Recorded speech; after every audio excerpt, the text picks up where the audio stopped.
bull sale season is in full swing, as we've been talking about. For us here at the Ranch It Up radio show and Ranch Channel, as you just heard, it is our busiest time of the year, and everyone in the bull business faces the same challenges year in and year out. Number one, stay true to your goals of the operation. Number two, produce a product that is consistent with those goals.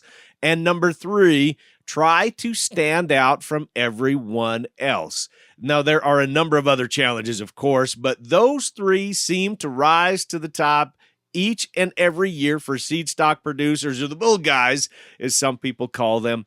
Now, aside from that for a bit, one of my favorite things about bull season, and it is similar to branding, and that is the fabulous food. You cannot say no to a good meal. Oh my gosh. When you go to some of these places, especially when you're having a sale on the ranch or on the farm, oh my gosh. And the thing is, I want to give a tip of the hat out to the cooking crew.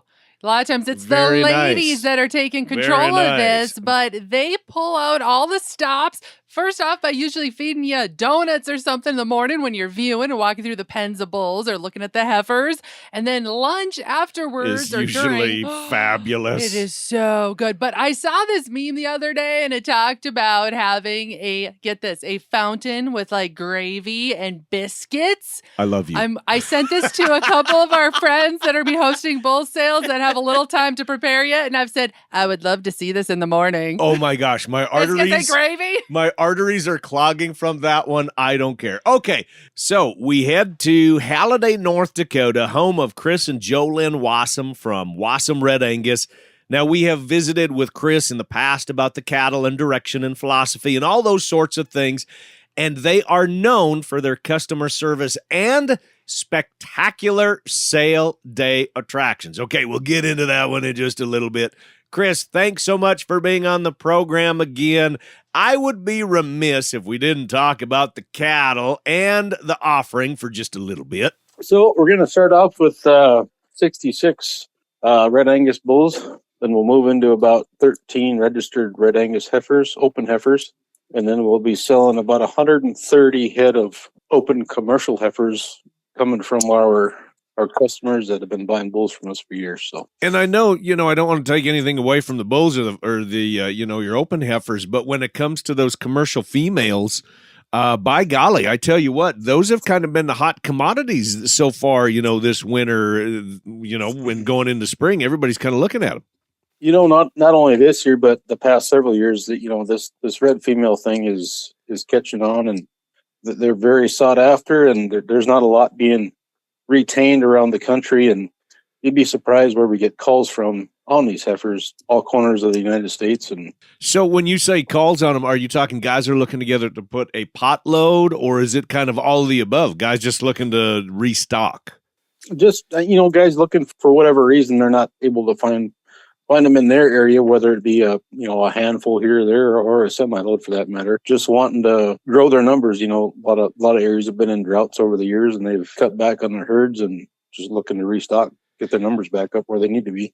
And I think a lot of guys are just, like you said, if they're maybe trying to find a pot or just put some together here or there, trying to see if the price is right, if there's something that they can lay into. I think a lot of guys are just kind of watching by it. I would agree. And to be honest with you, a lot of cattlemen hang their hat on their steer calves, right? But for the past several years, these heifers have outdone the steer calves by at least $100 or better dollars. So we're selling quality here. We're not just taking some second cut cattle and throwing them in the sale. We're selling the front end kind of cattle. So are you focusing on the maternal a little bit more with that? Yes. We try to find a balance in everything we do, right? So, we got to have the performance. We got to have, the carcass traits.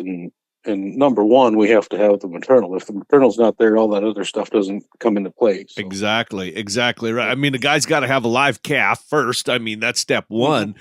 But then you got to have the maternal to take over. Like you said, all of those other traits are fantastic to have. But a guy's got to have a live calf, and you got to have maternal to keep the calf going. Absolutely. They say if you've got maternal in your cows and the maternal is there, they'll take care of themselves.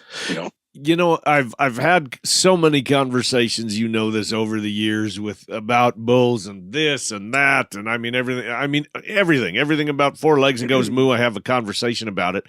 And it seems it comes back to when you're talking about improving the quality of product that you're raising. If it be, maybe I want to come and buy bulls and put on my commercial cows and I want to just raise feeder cattle.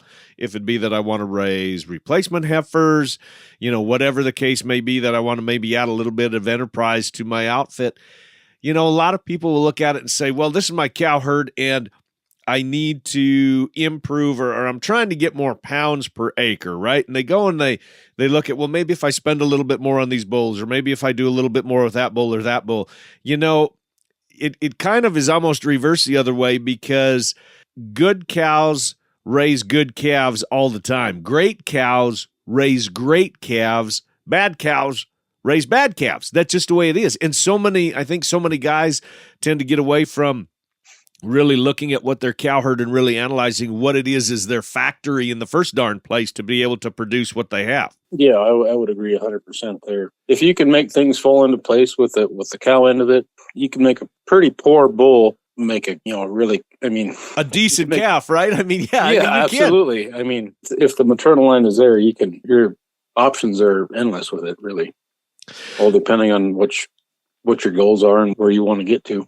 A lot of everybody, all of us are looking at can we lay into a pile of these females? We have to restock. We've got grass. We got to put something on it. We have to make it work on paper, right, to satisfy everybody. The banker, all these different individuals, and with you having the number of just females, you've got pert near 70 bulls in the sale. You've got some of your open females. You've got some of your customers' females that are at the sale, and I know a lot of people have already called you about those females. You said it's just been incredible that people have called from all over the country about the cattle and the bulls and the females. Yep. So let's talk delivery here a little bit. What kind of options do we have for delivery? Because like you said, people from all over the country are calling people from all over the country trying to put together deals. We do put that on the buyer for the females for the day of the sale. We're willing to work with anybody. We've got access to trucks, trailers, whatever we need to get their animals to where they need to be. And on the bull end, we will actually bring our bulls back home the day of the sale, and we will continue feeding them and developing them the way we feel necessary here. And we'll semen test them in April when weather allows. Just on account of our North Dakota weather this time of year isn't really conducive to doing that type of thing. And we don't feel that the bulls are quite ready for their semen evaluation at that point. We like to get them at least a year old. And after we do that in April, after the weather is warm enough to do it, we deliver free up to 300 miles. And, we've gone farther, on account of different things or whatever else. And so if somebody's got questions, it's just visit with you and we'll figure any of us that are going to be there that day, visit with it. We'll figure something out. We'll get a home and get them back to you in one piece. We're pretty easy to work with. And just to maybe remind everybody, the open commercial heifers will not be at the sale facility the day of the sale. Most of the heifers that are in the sale are at their represented ranches, with the exception of the Dry Creek heifers and the Tate Harris heifers and also the Pat McGee heifers. They are being fed here at our ranch. So if anybody is interested in those, we encourage them to come have a look prior to the sale, because they will not be at the sale facility sale day. The set of bulls we got this year, it's a pretty solid set. We actually kept 20 plus bulls back that we did not put in the sale, which we are still developing here. That's how deep we cut into this deal. What we have for sale is quality. We always stand behind our cattle. I've always told myself that we're not going to sell a bull if we wouldn't use them ourselves. So you've got the top cut of your bulls is coming February 20th. That's sneaking up pretty fast. Bid and buy online with DV Auction if guys aren't able to make the sale, which, like last year we ran into kind of some inclement weather at the end of it. We encourage everybody to, whether you can't be there sale day, prior to the sale, if guys are close, we can come look at the cattle here at the ranch. We encourage that.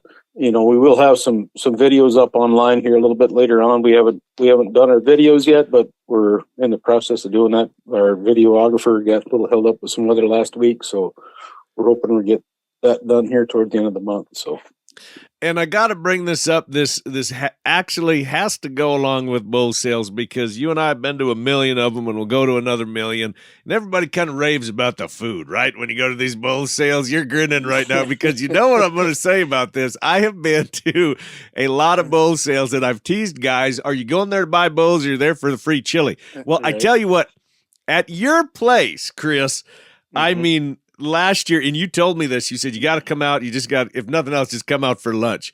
This was unbelievable. I mean, the food that you serve is by far, I don't mean to cut anybody out, but I'm sorry, at Wasem Red Angus, y'all have absolutely the best lunch, bar none, of any place that I've ever gone. You know, we we hold a pretty high standard, I guess. My wife does in her kitchen help does an awesome job on the meal.